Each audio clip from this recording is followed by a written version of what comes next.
Hipnose, um tema cercado de muitos mitos, muitos mistérios e muitos preconceitos. Mas afinal de contas, o que é hipnose? De onde que a hipnose veio e por que até hoje muitas pessoas, incluindo psiquiatras, médicos, psicólogos e até mesmo professores universitários, desprezam a hipnose sem sequer compreendê-la? Neste vídeo eu vou te mostrar a fascinante história da hipnose e eu tenho certeza que você vai se impressionar.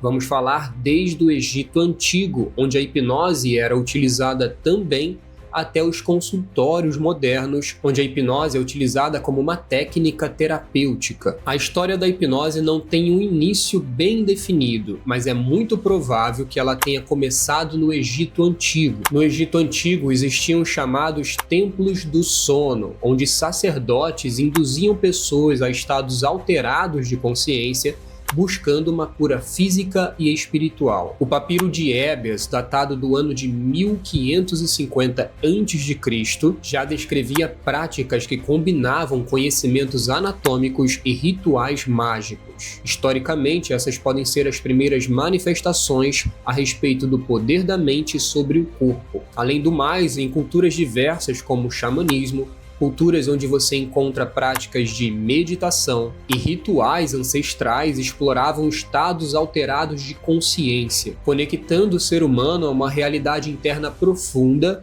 muitas vezes conhecido como plano espiritual. Avançando para o século XVI, um médico e alquimista, Paracelso, falava de uma energia vital e invisível capaz de curar. Considerado um reformador da medicina, ele misturava muito ciência e misticismo, o que inspirou futuras gerações a explorar essa conexão de mente e corpo. Paracelso desafiava os dogmas da medicina tradicional, e ele acreditava que a cura não dependia somente de substâncias físicas, mas que era necessário também um equilíbrio energético do corpo. Ele introduziu a ideia de que a mente é capaz de influenciar diretamente a saúde física, e chegou a afirmar que a verdadeira medicina vem de dentro do homem. Seu legado influenciou a famosa homeopatia e práticas holísticas que enfatizam a força vital. No século XVIII, um padre muito polêmico conhecido como Padre Gasner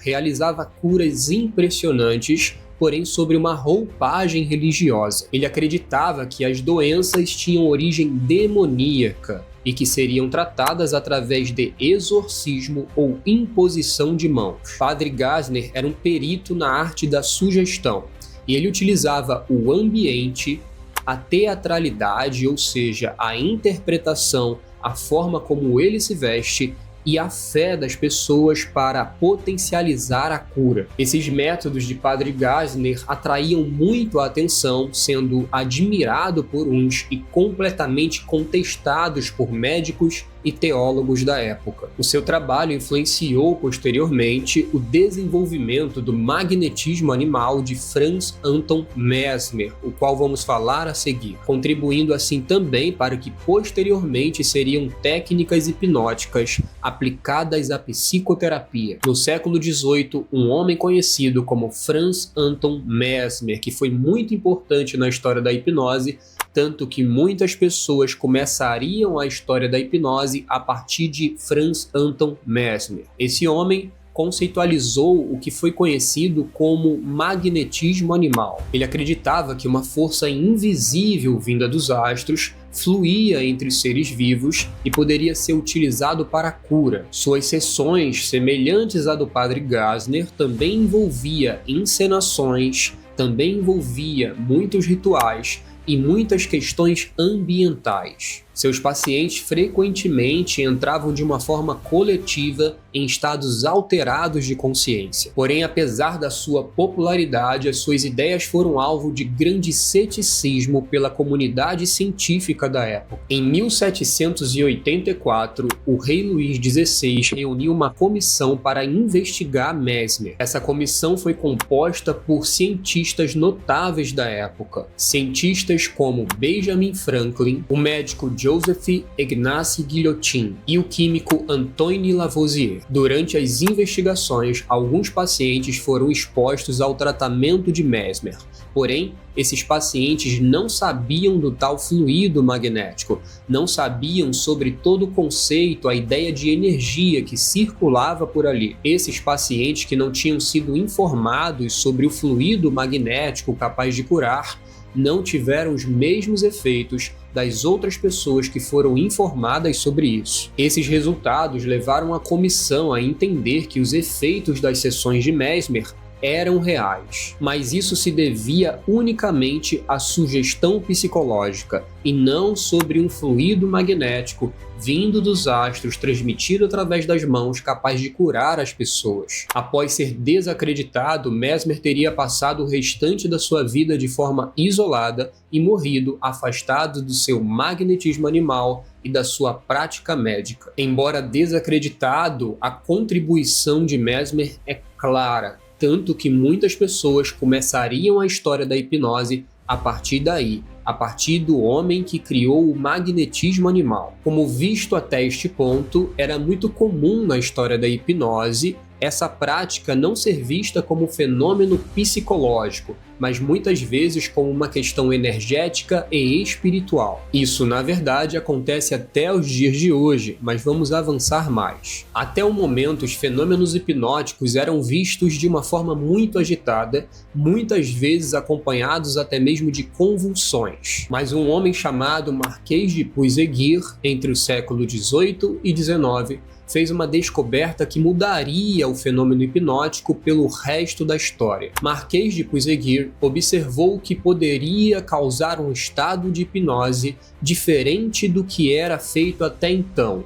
Antes de Marquês de Puységur, os estados hipnóticos, os fenômenos hipnóticos eram de uma forma muito agitada. Muitas vezes pessoas convulsionavam, se debatiam, principalmente nas sessões de Mesmer. Marquês de Puységur era um discípulo de Mesmer, então fazia algo parecido, até que ele observou que ele era capaz de induzir uma pessoa a este estado de uma forma mais branda e tranquila, e a esse estado ele chamou de sonambulismo magnético. Esse era um estado muito tranquilo de transe, onde as pessoas respondiam às sugestões, muitas vezes de forma bem tranquila, e algumas delas nem mesmo recordavam das sugestões quando retornavam ao seu estado normal. Esse fenômeno posteriormente foi chamado de sonambulismo hipnótico.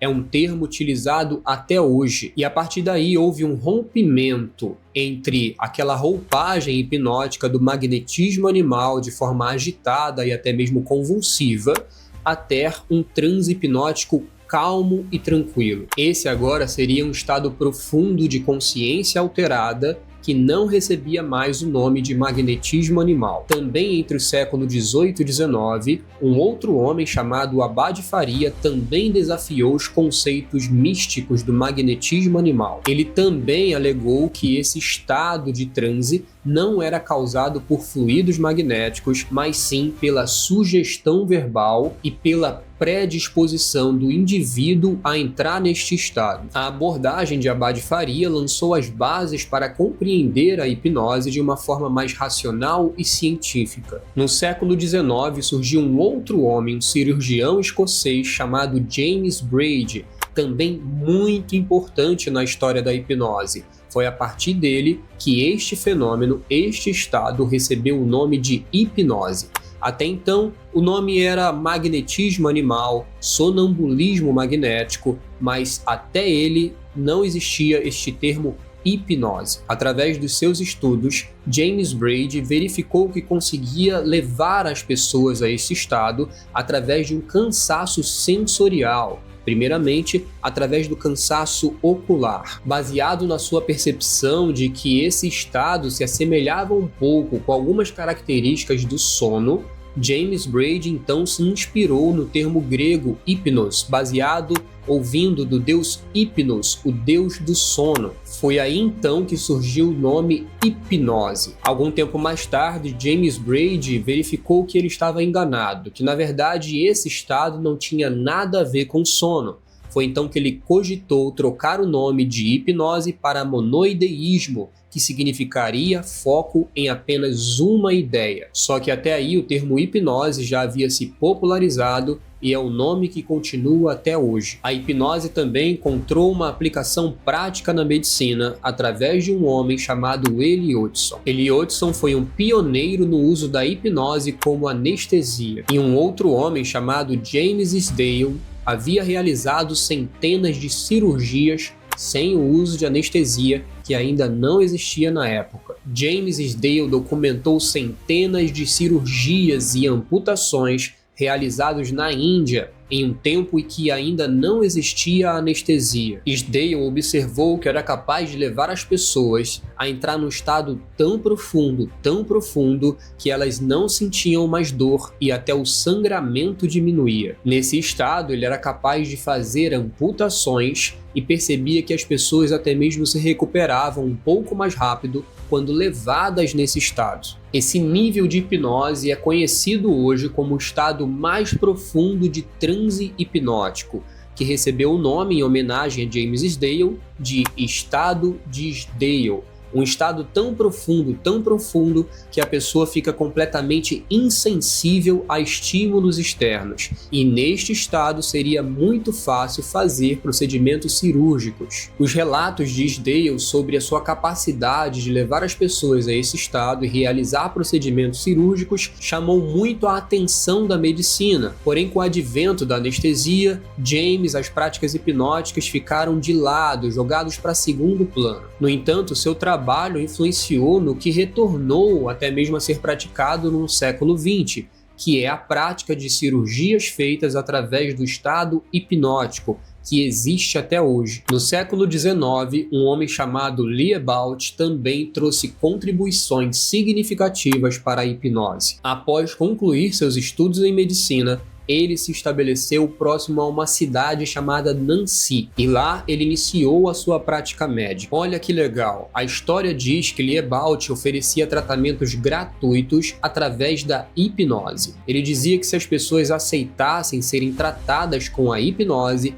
ele não cobraria. Porém, se elas quisessem a medicina tradicional, ele cobraria. Dizem que o seu consultório era simples, se assemelhando muito mais a uma pensão do que uma clínica médica tradicional, e que tudo isso criava um ambiente muito acolhedor para os seus pacientes. Em 1866, Liebald publicou seu livro, obra que até então não havia tido repercussão. No entanto, seu trabalho havia chamado a atenção de Ben Hay, um professor de medicina em Nancy. Ben Hay, um pouco cético, procurou Liebald após falhar em um caso de um tratamento de ciática. Após impressionado com o resultado de Liebald, que conseguiu sucesso nesse tratamento, tornou-se então seu discípulo. Juntos então, eles dois formaram a Escola de Hipnose de Nancy, que acreditava que a hipnose era um fenômeno natural causado pela sugestão, em completo contraste com a Escola de Paris de Jean-Martin Charcot, que falaremos adiante. Jean-Martin Charcot acreditava que a hipnose era um fenômeno patológico associado ao que era conhecido como histeria. A escola de Nancy acreditava que a hipnose era uma ferramenta de sugestão terapêutica e aplicava esse tratamento em diversas condições médicas e psicológicas. Ben Hay, com sua excelente comunicação, contribuiu para divulgar as ideias de Liebald, publicando obras que detalhavam suas práticas e resultados. A abordagem deles dois contribuiu muito para a hipnose hoje ser vista como um fenômeno natural da mente humana causado por sugestão. Simultaneamente, em Paris, Jean-Martin Charcot liderava a escola de Salpêtrière. Focado no estudo da histeria, Charcot acreditava que a hipnose tratava-se de um fenômeno patológico, pois ele observava isso principalmente nos pacientes histéricos. Charcot desenvolveu a teoria de 3 estados hipnóticos, sendo a letargia, a catalepsia e o sonambulismo. Suas publicações sobre hipnose atraíram muitas pessoas, incluindo Sigmund Freud, o qual vamos falar adiante, que tornou-se o seu aluno e mais tarde fundou a psicanálise. A divergência entre a escola de Nancy e a escola de Salpêtrière gerou debates significativos na comunidade médica da época. E esses eram os maiores pontos de divergência entre eles. Na escola de Salpêtrière, Jean-Martin Charcot considerava que a hipnose era um estado patológico, ligado à histeria e problemas no sistema nervoso. Para Charcot, somente histéricos poderiam ser hipnotizados, pois ele acreditava que o estado de hipnose era uma disfunção psicológica dos indivíduos. Já na escola de Nancy, em completa oposição a Charcot, Liebald e Benray sustentavam que a hipnose era um estado natural da mente humana, baseado em sugestão e acessível a qualquer pessoa, não apenas para pacientes histéricos. Essa escola rejeitava a ideia de que a hipnose era um distúrbio psicológico, enfatizando que qualquer pessoa poderia entrar nesse estado se tivesse aberto, receptivo à sugestão. E finalmente a hipnose chega no tão conhecido Sigmund Freud. Freud iniciou seus estudos na Universidade de Viena, na Áustria, onde terminou seus estudos em medicina em 1881. Dizem que desde o início, Freud já havia demonstrado interesse em criar uma abordagem própria. Posteriormente, Freud foi aprofundar seus estudos com Jean-Martin Charcot, onde estudou psiquiatria e hipnose no Hospital de Salpêtrière. Charcot era um renomado neurologista, ao qual falamos anteriormente, e ele utilizava a hipnose no estudo com a histeria, acreditando que essa condição tinha origem neurológica. Observando as demonstrações de Charcot em suas pacientes histéricas, Freud observou que poderia causar esses sintomas através de sugestões hipnóticas, sugerindo uma origem psicológica para esse distúrbio e não apenas uma questão física. Essa constatação levou Freud a considerar que a histeria podia ser causada por fatores psicológicos, desafiando uma ideia predominante de que a histeria tinha uma origem no útero. Após retornar a Viena, Freud estabeleceu seu consultório em Viena, onde aplicou hipnose com seus pacientes. No entanto, ele notou que nem todos os pacientes respondiam bem à hipnose e que os resultados nem sempre eram duradouros. Isso levou a buscar métodos alternativos para acessar o tão valorizado e desconhecido mundo inconsciente. Aqui é importante destacar que o professor de hipnose de Freud foi um homem considerado com uma visão muito limitada da hipnose, e que, por exemplo, se Freud tivesse estudado com Liebald, Benray e Nancy, que era contemporâneo a Jean-Martin Charcot, é muito provável que a experiência de Freud com a hipnose tivesse sido diferente. Mas prosseguindo, Freud colaborou com um homem chamado Joseph Breuer, que tinha uma paciente chamada Ana. Breuer observou que quando deixava sua paciente Ana expressar seus pensamentos e emoções livremente, seus sintomas histéricos diminuíam temporariamente. Ana então chamou este método de cura pela fala. Em 1895, Freud, juntamente com Breuer, publicaram um livro chamado Estudos sobre a Histeria, livro que mais tarde serviu como a base da psicanálise. No entanto, divergências surgiram entre os dois, principalmente com relações a memórias falsas de abusos sexuais, onde Freud acreditava que essas pacientes que tinham essas memórias não passavam de memórias falsas, enquanto Freud acreditava se tratar de fatos que realmente aconteceram. Embora Freud posteriormente tenha reconhecido que muitas dessas fantasias pudessem sim ser criadas pelo inconsciente. Com o tempo, Freud desenvolveu a técnica de associação livre, uma das principais técnicas da psicanálise, incentivando o paciente a falarem espontaneamente sem qualquer tipo de censura. Essa abordagem visava trazer conteúdos do inconsciente para o consciente e assim permitir que acontecesse a análise. Freud também explorou a interpretação dos sonhos como uma outra via para entender os conflitos e desejos inconscientes reprimidos. Embora Freud tenha de certa forma abandonado a hipnose, ele foi capaz de reconhecer a sua contribuição para uma compreensão mais profunda do inconsciente inconsciente. Em uma de suas notas, Freud disse o seguinte: "E quando verifiquei que, apesar de todos os esforços, não conseguia hipnotizar, senão parte dos meus doentes, decidi abandoná-lo." É muito provável também que fatores como problemas de saúde, incluindo o câncer na boca que Freud teve por conta do tabagismo, pode ter influenciado Freud a abandonar a hipnose, já que a sua capacidade de comunicação havia sido comprometida. Assim, Freud desenvolveu a psicanálise que foca na exploração do inconsciente, utilizando para isso principalmente a conversa terapêutica, a associação livre e a análise dos conteúdos que vêm à tona. A psicanálise acabou contribuindo muito como base para muitas das psicoterapias modernas. Após Sigmund Freud, dois nomes foram muito importantes para o estabelecimento da hipnose como ela é hoje. E o primeiro foi Dave Elman, nascido em 6 de maio de 1900. Ele foi um dos mais influentes hipnotistas do século XX, o qual criou a indução mais famosa, talvez a mais famosa no mundo inteiro hoje, ainda utilizado nas consultas de hipnoterapia, chamado indução de Dave Elman. O interesse de Dave Elman pela hipnose começou quando ele ainda era pequeno, ao receber a visita de um hipnotista para aliviar as dores do seu pai, que tinha câncer. Vendo o quão fantástico e funcional foi aquilo, Dave Elman ficou fascinado pela técnica a partir deste momento. Em 1908, o pai de Dave Elman faleceu quando ele tinha 8 anos,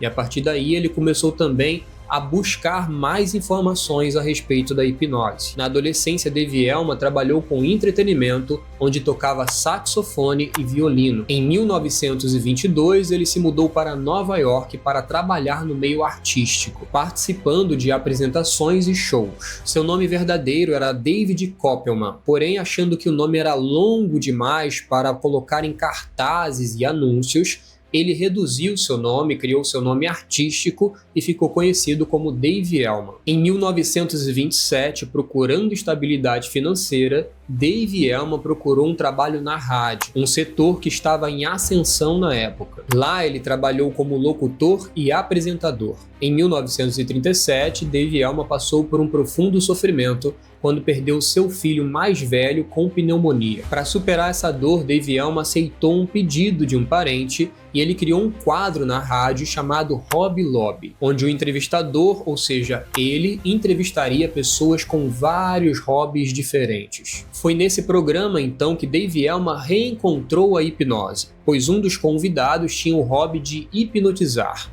e tentando hipnotizar a plateia, ele falhou absurdamente. Dave Elman, então, procurando corrigir tudo aquilo, colocou rapidamente toda a plateia em estado de transe profundo. Então, todos ficaram imensamente impressionados. Esse episódio revelou que Dave Elman não era qualquer hipnotizador. Ele era um hipnotizador muito habilidoso e foi então que começou a sua carreira novamente na hipnose. A partir deste episódio, Dave Elman começou a fazer shows beneficentes de hipnose.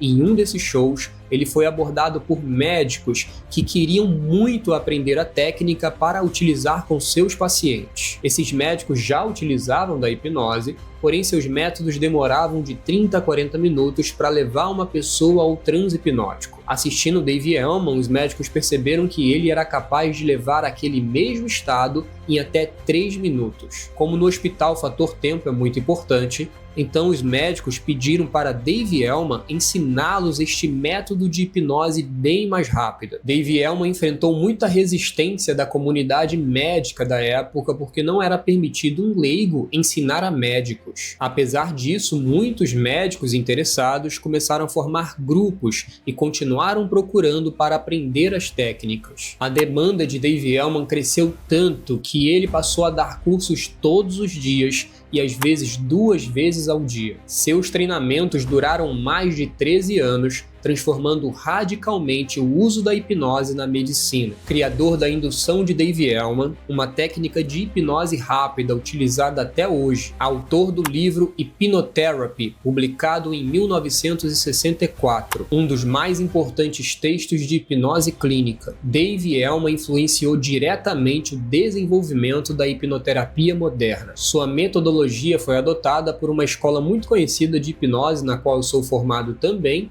a Omni Hypnosis Training Center, que garante a preservação dos ensinamentos de Dave Elman. Dave Elman faleceu em 1967, mas a sua contribuição para a hipnoterapia moderna continua muito viva até hoje. Milton Erickson, o homem que deu origem ao que é muito conhecido como hipnoterapia moderna ou hipnose ericksoniana. Nascido em 1901, ele foi um psiquiatra e psicólogo americano, considerado um dos maiores hipnoterapeutas da história. Seu método de hipnoterapia é muito diferente da hipnose clássica de Dave Elman. Dr. Erickson, how would you define hypnotic trance? The hypnotic trance, you pay attention to things that are immediately important. It isn't important to you to know that while you listen to me, that you are wearing a watch, that you are. You can forget about that. You can forget about your tie, the color of your shoes. You can forget about the chair you're sitting in and pay attention to me. Or you can let your mind wander wherever you wish. In trance state, you focus the attention to the important things. And that's why in therapy, you focus the patient's attention where it should be focused, and where he can call forth memories that he'd long forgotten. O método de hipnoterapia de Milton Erickson é geralmente mais passivo, indireto, utiliza metáforas e histórias. Nascido em Nevada, nos Estados Unidos, em uma família de fazendeiros, um evento marcante na vida de Milton Erickson foi a poliomielite que ele contraiu aos 17 anos. Essa poliomielite o deixou completamente paralisado, podendo apenas falar e ver. Durante anos, ele sofreu melhoras e pioras, o que acabou gerando sequelas graves futuramente. Durante esse período paralisado, foi aí que ele desenvolveu uma capacidade profunda de observação. Ele ficava horas observando familiares, verificando gestos, mudanças sutis de expressão e a maneira como pequenas sugestões influenciavam o comportamento humano. Erickson percebeu o poder da imaginação sobre o corpo quando ele, paralisado, olhava pela janela e via outras pessoas brincando. Ele começou a imaginar que participava dessas atividades e percebeu que a cadeira começava a balançar ao imaginar isto. Essa descoberta o levou a experimentar a memória muscular e a auto-hipnose, permitindo-lhe com o tempo recuperar parte de seus movimentos. Mais tarde, com seu esforço e auto-hipnose, Erickson começou a caminhar com a ajuda de uma bengala. No entanto, no fim da sua vida, devido à síndrome do pós-pólio, ele perdeu novamente os movimentos e retornou para a cadeira de rodas. Erickson se formou em medicina e psiquiatria e se especializou em hipnose médica e terapia familiar. Diferente da hipnose clássica, que geralmente dá sugestões mais diretas, Erickson acreditava que essas sugestões diretas ativam mecanismos de defesa, o que dificultava a aceitação das sugestões pelo paciente. Para contornar a situação, Milton Erickson desenvolveu seu método inovador baseado no uso de histórias e metáforas que introduzem sugestões no inconsciente do paciente de forma indireta,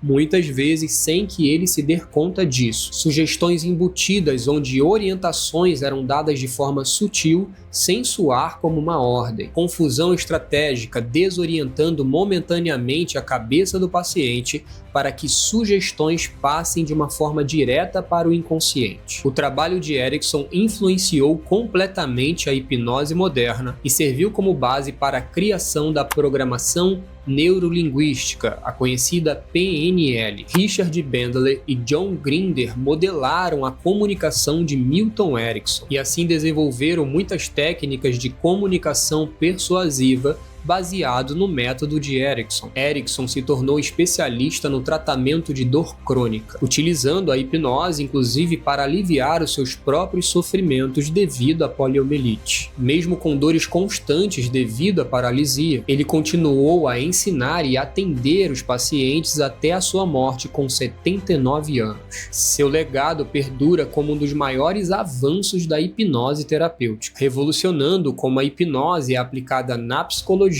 e na medicina. Você pode ver que a hipnose possui um longo histórico, incluindo muitos médicos, psiquiatras e pessoas muito importantes. Ainda assim, ela é alvo de muita ignorância e muito preconceito. A maioria das universidades de psicologia sequer inclui hipnose em seu currículo. Poucos sabem, por exemplo, que o fenômeno hipnótico pode ocorrer em qualquer terapia, mesmo sem indução, pois, como foi mencionado anteriormente, trata-se de um fenômeno natural da mente humana. Além disso, estudos continuam sendo conduzidos para compreender do que se trata esse estado hipnótico e o que realmente leva a ele. Talvez seja a imensa subjetividade e a tamanha dificuldade de definir o que é realmente hipnose que a afasta das universidades. Além de, claro, o fato de que Freud se afastou da hipnose, e o fato de que Freud, a psicanálise, foi muito influente na grande maioria das universidades e é até hoje. Sabemos também que é possível induzir ao transe hipnótico